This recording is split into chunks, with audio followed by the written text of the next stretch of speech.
आगे सब।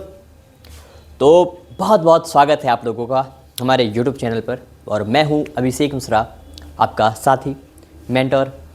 और आज हम पढ़ेंगे पावर शेयरिंग। देखो, पॉलिटी का पहला चैप्टर है हमारे क्लास 10th का। और पावर शेयरिंग ज़रूरी क्यों है वो हमें पढ़ना है। अगर होगी पावर शेयरिंग तो उसके क्या एडवांटेजेस हैं, नहीं होगी तो उससे क्या डिसएडवांटेजेस हैं, ये सारी चीज़ें हमें आज डिस्कस करना है। ठीक है, हम दो एग्जाम्पल भी इसमें देखेंगे बेल्जियम में और श्रीलंका का भी। ठीक है, एक जगह पावर शेयरिंग होती है तो उससे क्या फ़ायदे हुए वहाँ पे, एक जगह पावर शेयरिंग नहीं हो रही है तो उससे क्या डिसएडवांटेज हुआ, ये सारी चीज़ें हम आज अपने इस चैप्टर में पावर शेयरिंग में पढ़ेंगे। देखो, चैप्टर बहुत सिंपल सा है, अगर आप थोड़ा सा बढ़िया से समझोगे, ठीक है, तो कोई दिक्कत नहीं आएगी इसको समझने में। और इससे क्वेश्चन, काफ़ी सारे क्वेश्चन बनते हैं आपके एग्ज़ाम में, आपके बोर्ड एग्ज़ाम में। ठीक है, तो आपको ध्यान देके ये समझना है चैप्टर को कि पावर शेयरिंग है क्या, क्या है पावर शेयरिंग। ठीक, तो सबसे पहले हम देखते हैं कि power sharing, what is power sharing. ठीक है, पावर शेयरिंग है क्या, तो आप क्या बोलोगे कि sir power sharing is the distribution of power among different level of government and social groups. ठीक है, क्या होता है पावर शेयरिंग, एक डिस्ट्रीब्यूशन होता है किस चीज़ का, पावर का, किसके बीच में, लेवल्स ऑफ गवर्नमेंट, अलग अलग लेवल्स ऑफ गवर्नमेंट के बीच में डिस्ट्रीब्यूशन था पावर्स का, या सोशल ग्रुप्स के बीच में क्या होता है, डिस्ट्रीब्यूशन होता है। ठीक है, अब लेवल्स ऑफ गवर्नमेंट में कैसा होता है, जैसे आप देखो 3 लेवल मेनली होते हैं अगर आप वर्टिकल लेवल में देखोगे। ठीक है, पहला क्या होता है, पहला होता है कि सेंट्रल, स्टेट एंड लोकल। सबसे ज़्यादा पावर होती है सेंट्रल के पास, फिर स्टेट के पास, देन उसके बाद लोकल के पास। उसके बाद आते हैं हम सोशल ग्रुप्स में, तो अलग अलग सोशल ग्रुप्स में आप पावर शेयर करते हो। दूसरा क्या है, दूसरा पॉइंट क्या हुआ इसका, it is an essential features of democracy. Democracy का सबसे इंपॉर्टेंट या एसेंशियल फीचर्स मान सकते हो आप किसको, पावर शेयरिंग को। ठीक है, पावर शेयरिंग बहुत ज़्यादा इंपॉर्टेंट माना जाता है डेमोक्रेसी के लिए। डेमोक्रेसी में अगर पावर शेयरिंग है तो आप बोल सकते हो कि हमारी कंट्री बढ़िया से डेमोक्रेटिक कंट्री है। अगर आप पावर शेयर नहीं कर रहे हो, पावर किसी एक के पास होगी, ठीक है, तो डिसीजन सारा वही लेगा, तो इसको आप डेमोक्रेटिक नहीं बोल सकते हो। इसको आप क्या बोलोगे, इसको आप डिक्टेटरशिप बोल सकते हो। ठीक है, क्यों, क्योंकि उसमें पावर एक ही के पास होती है, डिसीजन एक ही ले रहा है। तो उसी तरह हमारी जो डेमोक्रेसी है उसमें पावर शेयरिंग बहुत ज़्यादा इंपॉर्टेंट है। ठीक, उसके बाद हम देखते हैं कि इसका तीसरा काम क्या है। तीसरा काम है help in reducing conflict in a society. किसी भी सोसाइटी में जो कॉन्फ्लिक्ट होता है, ठीक है, कोई भी लड़ाई झगड़े होते हैं, उसको भी मेंटेन करने का, उसको भी सही करने का, सुलझाने का काम किसका होता है, पावर शेयरिंग का।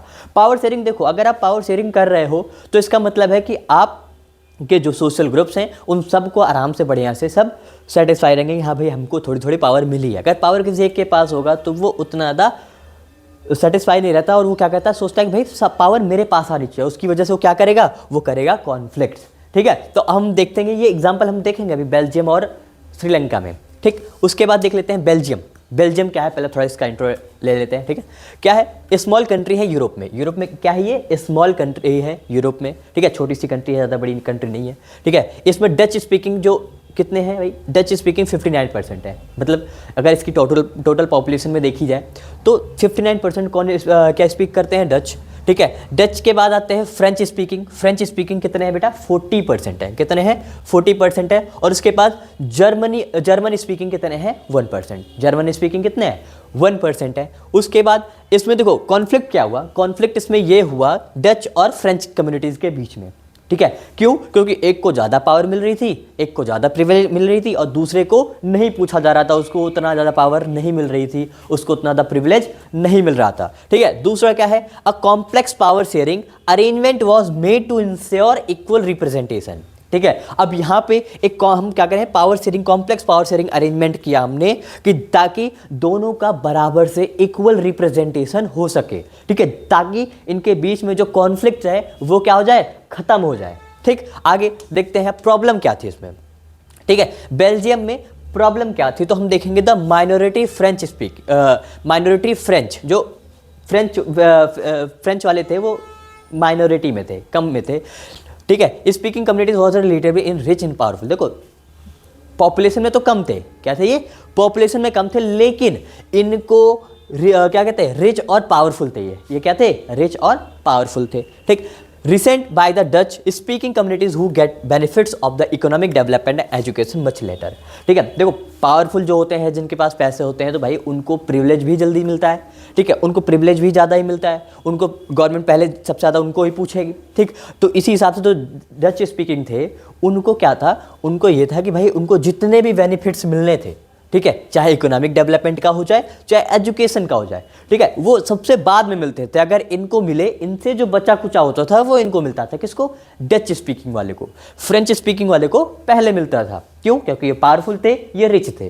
ठीक, led to the tension between the Dutch speaking and French speaking community during the 1950 to 1960। अब 1950 के और 1960 के बीच में इन दोनों के बीच में टेंशन हो गए, मतलब कि दोनों के बीच में कॉन्फ्लिक्ट होने लगी कि भाई तुमको ज़्यादा प्रिविलेज मिल रहा है, मुझे कम मिल रहा है। जैसे आपके घर में अगर मान लो आप दो भाई हो और एक भाई को ज़्यादा प्रिविलेज मिल रहा है, एक भाई को ज़्यादा प्यार मिल रहा है और दूसरे को कम मिल रहा है। ठीक है, तो जो जिसको कम मिलेगा वो क्या करेगा? वो कॉन्फ्लिक्ट ही करेगा।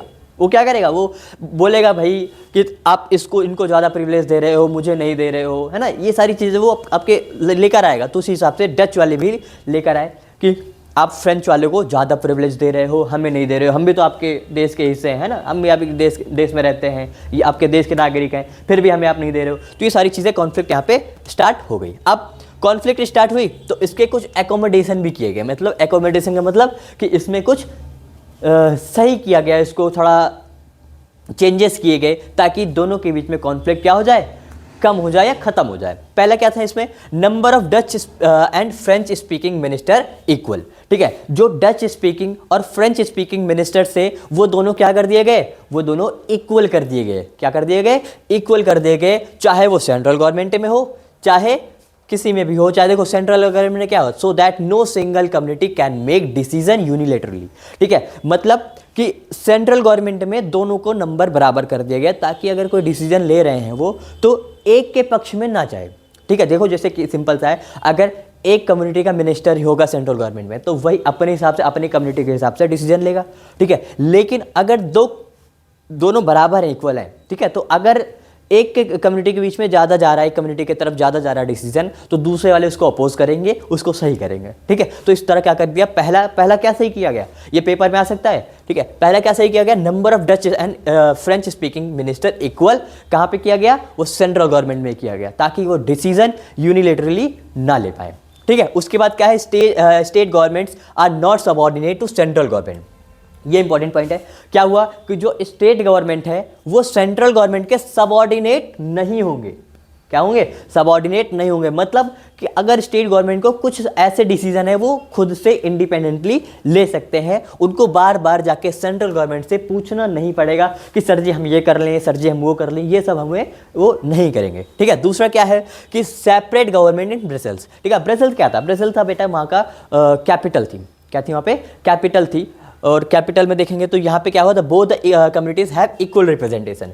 ठीक है, यहाँ पे दोनों कम्युनिटी का इक्वल रिप्रेजेंटेशन कर दिया गया ताकि भाई दोनों को कोई भी ऐसा ना फील हो कि भाई हम अलग हैं या हमारे साथ डिस्क्रिमिनेशन हो रहा है। ठीक है, कम्युनिटी गवर्नमेंट। दूसरा क्या है? सबसे लास्ट पॉइंट है कम्युनिटी गवर्नमेंट। कम्युनिटी गवर्नमेंट बनाई गई। Apart from the central and state government there is a third kind of government, this is elected by people belonging to one language community. क्या हुआ कि यहाँ पे सेंट्रल और state को दोनों को साइड कर दिया गया। उसके बाद हमने क्या किया? एक दूसरी गवर्नमेंट बनाई, उसके बाद थर्ड काइंड ऑफ गवर्नमेंट बनाई जिसे हम क्या बोलते हैं? कम्युनिटी गवर्नमेंट, जो किसके बेस पे थी? वो belonging to one language community. एक लैंग्वेज, जैसे मान लो कोई एक फ्रेंच बन रहा है तो फ्रेंच की गवर्नमेंट बनेगी, और डच वाले हैं तो उनकी गवर्नमेंट बनेगी। ठीक है, इसको हम बोलते हैं कम्युनिटी गवर्नमेंट। ये चारों पॉइंट आपको बढ़िया से याद कर लेने हैं क्योंकि ये पेपर में आ सकते हैं। ठीक, आगे बढ़ते हैं। देखो यही हुआ इसमें, आधा तेरा आधा मेरा, है ना। यही तो कहा गया कि भाई आधा डच तुम रख लो, आधा फ्रेंच को दे दो। मतलब कि सारी चीज़ें बराबर बराबर से बांट दी गई और कोई भी दिक्कत नहीं हुई और उनके बीच में क्या हो गया? कॉन्फ्लिक्ट खत्म हो गया। ठीक है, अब आते हैं, देखो इनकी फोटो देख के आप पता लग गया होगा कि आप कहाँ चल रहे हो, है ना। कहाँ चलना है हमें? तो बताओ कहाँ चलना है? हमें चलना है श्रीलंका। ठीक है, लंकापति रावण, है ना। तो श्रीलंका पहुंच गए हम। देखो पहुंच गए श्रीलंका ना, हमें राम सेतु की जरूरत नहीं पड़ी अभी। टेक्नोलॉजी आ गई है, ठीक है। श्रीलंका क्या है, has about 2 crore of peoples. क्या हुआ, यहाँ की पॉपुलेशन कितनी है, 2 करोड़। पॉपुलेशन कितनी है, 2 करोड़ है, ठीक है। डाइवर्स पॉपुलेशन है, क्या है, डाइवर्स पॉपुलेशन। अब देखो सिंपल सा है, सिन्हाला यहाँ पे कितने हैं, सिन्हाला कम्युनिटीज़ हैं यहाँ पे 74%। कितने हैं, 74%, जिसमें अधिकतर क्या है, बुद्धिस्ट हैं। अधिकतर क्या है, बुद्धिस्ट हैं, किसमें, सिन्हाला कम्युनिटीज़ में। उसके बाद देखते हैं तमिल्स। तमिल कितने हैं बेटा, 18% है। तमिल कितने हैं, 18% है, जिसमें अगर आप देखोगे हिंदू और मुस्लिम दोनों हैं। साथ में तमिल नेटिव्स हैं 13%। तमिल नेटिव्स क्या होते हैं, ऐसे तमिल्स जो श्रीलंका में ही पहले से थे, मतलब कि श्रीलंकन तमिल्स हैं, उसे हम क्या बोलेंगे, तमिल नेटिव्स, ये 13% हैं। और बाकी जो थे वो उनके दादा परदादा आए थे यहाँ पे, उसके बाद जैसे वो प्लांटेशन वर्कर के हिसाब से आए थे, वो कितने हैं, वो 5% है। वो कितने हैं, वो 5% है। मतलब कि अगर आप जैसे आपके दादा परदादा किसी देश में गए, वहाँ काम कर रहे हैं और वहीं पे उनका परिवार बस गया है ना, तो वो वहाँ के नहीं माने जाएंगे, वो बोला जाएगा भाई ये बाहर से आए हैं। तो वही सेम चीज़ यहाँ पे थे, 5% थे, ठीक। तो ये समझ आया। पहला क्या था बेटा, सिन्हाला कम्युनिटी 74%, मोस्टली इसमें क्या थे, बुद्धिस्ट थे।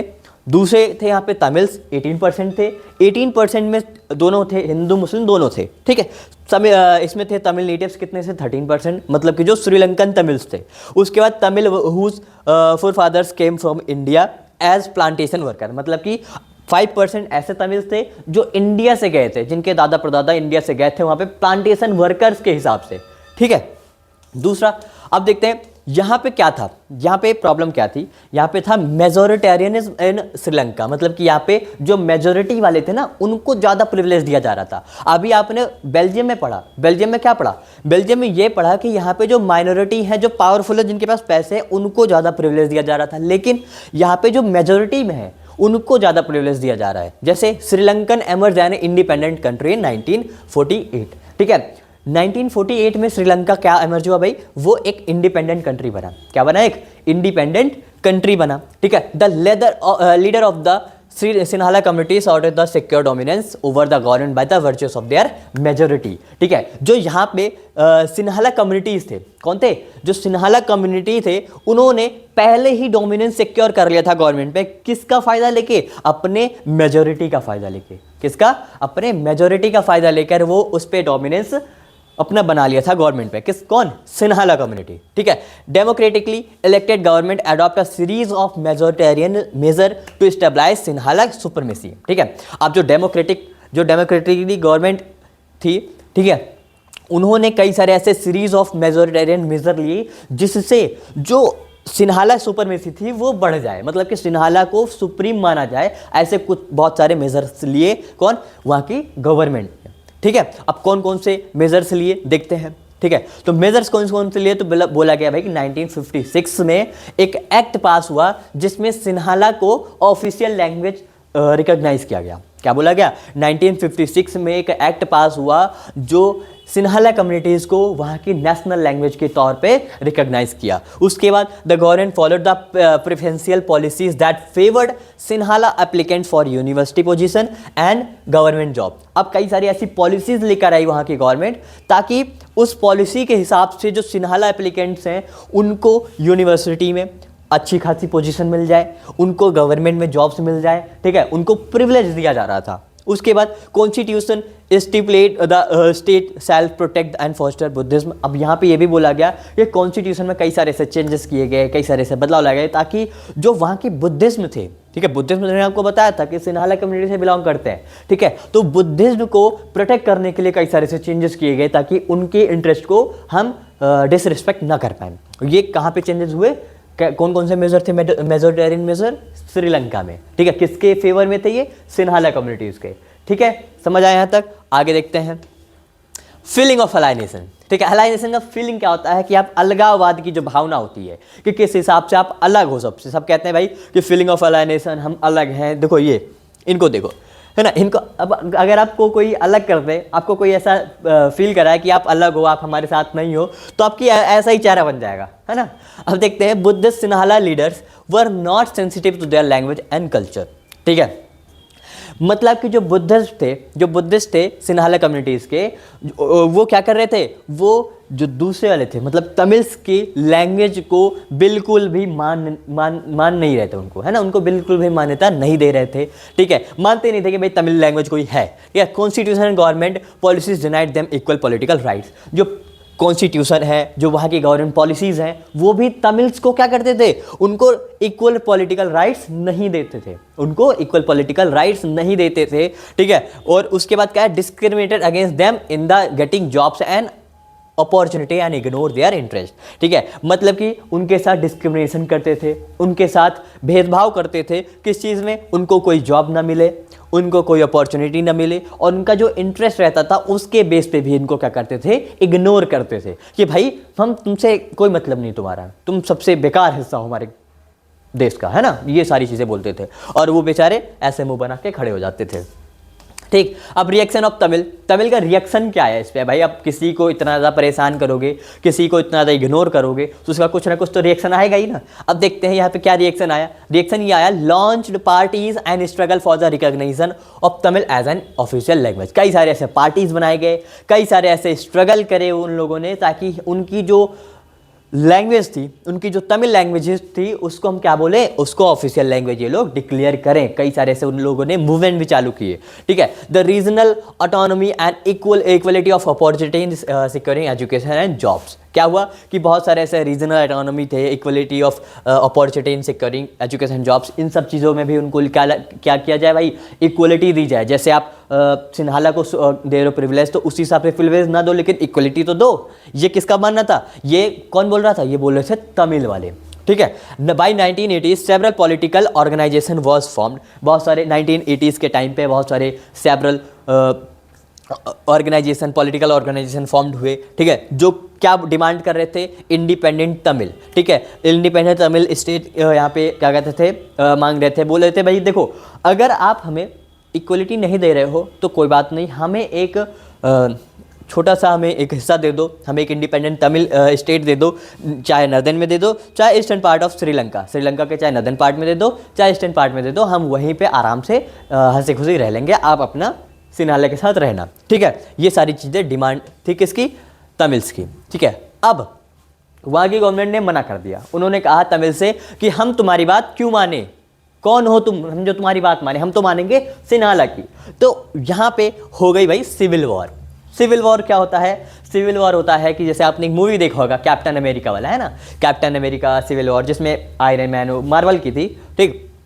तो यहाँ पे सिविल वॉर क्या है, सिविल वॉर होता है बेटा कि जब कंट्री के अंदर ही क्या होता है, कंट्री के अंदर ही लड़ाई हो जाती है, ठीक है। मतलब कि दो कम्युनिटीज़ के बीच में अगर लड़ाई हो रही है किसी एक ही देश के अंदर, ठीक है, तो उसे हम क्या बोलते हैं, सिविल वॉर। क्या बोलते हैं उसे हम, सिविल वॉर, ठीक है। यहाँ पे क्या हुआ, थाउजेंड्स ऑफ पीपल किल्ड, यहाँ पे बहुत सारे हजारों लोग मारे गए थे, ठीक है। Many force to leave the country as a refugees, ठीक है। यहाँ पे बहुत सारे लोगों को देश से भगा दिया गया था, ठीक है, मतलब कि भगो यहाँ से, तुम्हारे यहाँ कोई काम नहीं है, ठीक है। मैनी लॉस देयर लिवलीहुड, भाई बहुत सारे उनके जो लिवलीहुड थी वो भी लॉस्ट हो गई, मतलब उनके जॉब्स चले गए, उनकी जो काम करते थे वो छीन लिया गया उनसे, ठीक है। Terrible setback to the social culture and economic life of the country, it ended in 2009। यहाँ पे बहुत सारे ऐसा माहौल बन गया था कि भाई लड़ाई झगड़ी हो रहे हर जगह, सिविल वॉर हो रही है, और ये सारी चीज़ें कब खत्म हुई, जाके 2009 में, ठीक है। अब देखते हैं पावर शेयरिंग इज डिसाइरेबल। भाई डिसाइरेबल क्या हुआ है, पावर शेयरिंग जरूरी क्यों है। अभी हमने देखो स्टार्टिंग में हम डिस्कस किए थे कि पावर शेयरिंग जरूरी क्यों है। अब देखते हैं power sharing is a good because it help to reduce the possibility of conflict between social groups. देखो पहले बताया मैंने आपको, क्या बताया कि पावर शेयरिंग बहुत बढ़िया इसलिए माना जाता है क्योंकि ये जो कॉन्फ्लिक्ट हो रहा है या जो होने वाला है उसको सॉल्व करता है। किसी भी सोशल ग्रुप्स के बीच में अगर कॉन्फ्लिक्ट हो रहा है, जैसे आपने एग्जाम्पल देखा बेल्जियम में, उनके बीच में हमने पावर शेयरिंग कर दी, कॉन्फ्लिक्ट खत्म हो गया। श्रीलंका में हमने पावर शेयरिंग नहीं की, क्या हो गया, वहां पे सिविल वॉर हो गया, ठीक है। It maintain political stability. अब देखो पावर शेयरिंग भी क्या करता है, पॉलिटिकल स्टेबिलिटी को मेंटेन करता है। पॉलिटिकल स्टेबिलिटी का मतलब क्या हुआ कि जैसे मान लो अगर पावर शेयरिंग नहीं हो रहा है, लड़ाई झगड़े होते रहेंगे हमेशा, तो आप किसी एक गवर्नमेंट की तरफ नहीं स्टेबल कर सकते हो, ठीक है। तो उसे हम क्या बोलते हैं, पॉलिटिकल स्टेबिलिटी को मेंटेन करता है। दूसरा क्या है, representative government by distributing power among the different social different groups and organ of government, ठीक है। यहाँ पे रिप्रेजेंटेटिव गवर्नमेंट फॉर्म होती है, क्या करके हम पावर को डिस्ट्रीब्यूट करते हैं किसके बीच में, डिफरेंट ग्रुप्स और ऑर्गन्स ऑफ गवर्नमेंट के बीच में। जब हम पावर को डिस्ट्रीब्यूट करते हैं, ठीक है, तो वो हम क्या बोलते हैं, रिप्रेजेंटेटिव गवर्नमेंट फॉर्म होता है किससे, पावर शेयरिंग से, ठीक है। प्रमोट डेमोक्रेसी एंड इंक्लूसिवनेस, ठीक है। अब देखो डेमोक्रेसी यहाँ पे प्रमोट करता है, मतलब कि मैंने आपको बताया कि अगर जहाँ पे पावर शेयरिंग हो रही है उसको आप बोल सकते हो हाँ सर ये डेमोक्रेसी है। अगर पावर शेयरिंग नहीं हो रही तो आप उसको डेमोक्रेसी उतने अच्छे से नहीं बोल सकते हो, ठीक है। उसके बाद prevents the dominance of one group to over others, ठीक है। आप देखो सिंपल से, अगर पावर शेयरिंग कर रहे हो तो कोई एक ग्रुप दूसरे के ऊपर डोमिनेंस नहीं कर सकता, लेकिन अगर आप पावर शेयरिंग नहीं कर रहे हो तो एक के पास पावर होगी ज़्यादा और वो जिसके पास पावर होगी वो दूसरे को क्या करेगा, डोमिनेंस करेगा, उसके ऊपर अपना अधिकार जमाएगा, ठीक है। अब आते हैं फॉर्म्स ऑफ पावर शेयरिंग, ठीक है। पावर शेयरिंग के क्या फॉर्म्स है, देखो ये सारी चीज़ें शॉर्ट्स में समझा रहा हूँ, ठीक है, क्योंकि पेपर का टाइम आ गया है और जल्दी आपको रिकैप करना है ना। तो क्या करना है, पावर शेयरिंग कितने फॉर्म होते हैं, पहला होता है horizontal power sharing. Horizontal power sharing ये है ना, मतलब कि यहाँ पे पावर इक्वली डिस्ट्रीब्यूट होती है, क्या होती है, इक्वली डिस्ट्रीब्यूट होती है, अपने अपने फील्ड में भाई उनको पावर बराबर से दी जाती है। जैसे इसमें क्या होता है, लेजिस्लेचर, लेजिस्लेचर क्या होता है, लेजिस्लेचर होता है भाई आपकी जो पार्लियामेंट, जहाँ पे आपका रूल्स रेगुलेशन, जो लॉज हैं, जो एक्ट है, ये सारी चीज़ें बनती है कहाँ पे, लेजिस्लेचर में। बनने के बाद ये लोग भेजते हैं कहाँ पे, एग्जीक्यूटिव में, ठीक है। अब रूल्स रेगुलेशन बनाने का पूरा पावर किसके पास है, लेजिस्लेचर के पास है। उसके बाद एग्जीक्यूटिव्स क्या है, एग्जीक्यूटिव्स वो है कि जिन पे जो रूल्स रेगुलेशन बनाया है तो उसको कैसे इंप्लीमेंट कराना है, कैसे उसको लागू करवाना है, वो किसका काम होता है, एग्जीक्यूटिव्स का, जिसमें आपके मिनिस्टर्स भी आते हैं, जिसमें आपके IAS ऑफिसर्स भी आते हैं, IPS भी आते हैं, ठीक है। उसके बाद आता है जुडिशरी। जुडिशरी मेनली कोर्ट जो होते हैं, इंडिया के जो कोर्ट हैं, ठीक है, उन्हें हम क्या बोलते हैं, जुडिशरी। मतलब कि अगर कोई भी एग्जीक्यूटिव की बात नहीं मान रहा है, उसको डिसओबे कर रहा है, तो वो कहाँ जाएगा, वो जुडिशरी के पास जाएगा, जुडिशरी उस पर फैसला सुनाएगा, ठीक है। फिर दूसरा आता है वर्टिकल पावर शेयरिंग। देखो वर्टिकल पावर शेयरिंग ऐसे, यहाँ पे पावर ऊपर मतलब कि टॉप लेवल पे ज़्यादा होती है, फिर धीरे धीरे धीरे कम होती चली जाती है, ठीक है। जैसे यहाँ पे हम डिफरेंट लेवल पे, जैसे पहले क्या हुआ सेंट्रल, अब सेंट्रल हुआ जो पूरे देश के लिए, तो उस पर पावर तो भाई बढ़िया जाहिर सी बात है कि वहाँ पे पावर क्या होगी, बहुत ज़्यादा दी जाएगी, मतलब कि सबसे ज़्यादा पावर किस पे होगी, सेंट्रल के पास। उसके बाद स्टेट के पास होती है पावर, स्टेट जैसे पर्टिकुलर स्टेट है, जैसे अगर मान लो योगी मोदी जी हैं तो मोदी जी के पास सबसे ज़्यादा पावर है, सेंट्रल में है वो भाई। उससे कम पावर किसके पास है, योगी आदित्यनाथ के पास है, ठीक है। उसके बाद किसकी पावर है भाई, लोकल गवर्नमेंट, लोकल गवर्नमेंट को के पास सबसे कम पावर होती है, ठीक है। उसके बाद social groups power sharing. Social groups power sharing क्या होता है कि भाई हम जो रिलीजियस ग्रुप्स हैं उनके हिसाब से, जो सोशल ग्रुप्स हैं उनके हिसाब से हम पावर शेयरिंग कर दें। जैसे मान लो हम कम्युनिटीज़ के बीच में, जैसे हिंदू को हम अलग पावर दे दें, मुस्लिम को अलग पावर दे दें, तो हम क्या बोलते हैं, सोशल ग्रुप्स पावर शेयरिंग। उसके बाद political powers, political party power sharing क्या होता है, तो पॉलिटिकल पार्टी में भी देखो पावर शेयरिंग होती है। जैसे कई बार आप अलाइंसेस कर लेते हो, ठीक है। अलाइंसेस क्या कर लेते हो, जैसे मान लो दो पार्टी मिलके क्या कर रहे हैं, गवर्नमेंट फॉर्म कर रहे हैं। अब वो दो पार्टी मिलके गवर्नमेंट जब फॉर्म करेंगे, ठीक है, जब दो पार्टी मिलकर गवर्नमेंट फॉर्म करेंगे तो उनके बीच में डिस्कशन होगा भाई कि कौन सी पावर आपको मिलेगी, आपको कितनी पावर मिलेगी, वो सारे पावर शेयरिंग करेंगे। क्यों, नहीं तो बाद में फिर कॉन्फ्लिक्ट होगा, बाद में लड़ाई झगड़े होंगे, फिर पार्टी टूट जाएगी, है ना। तो ये क्या होता है, पॉलिटिकल पार्टी पावर शेयरिंग, ठीक है। उसके बाद देखो चैप्टर हो गया खत्म। अब क्या हुआ, गोटी कल्टी मार, चैप्टर खत्म हो गया भाई, गोटी कल्टी मार लो यहाँ से, है ना। और फिर थैंक यू। तो उम्मीद है आपको ये चैप्टर समझ आया होगा, और नहीं समझ आया होगा, जहाँ पे जो पॉइंट आपको समझ नहीं आया आप उसको कमेंट सेक्शन में लिख सकते हैं। तो बहुत बहुत धन्यवाद, मिलते हैं अगले लेक्चर में।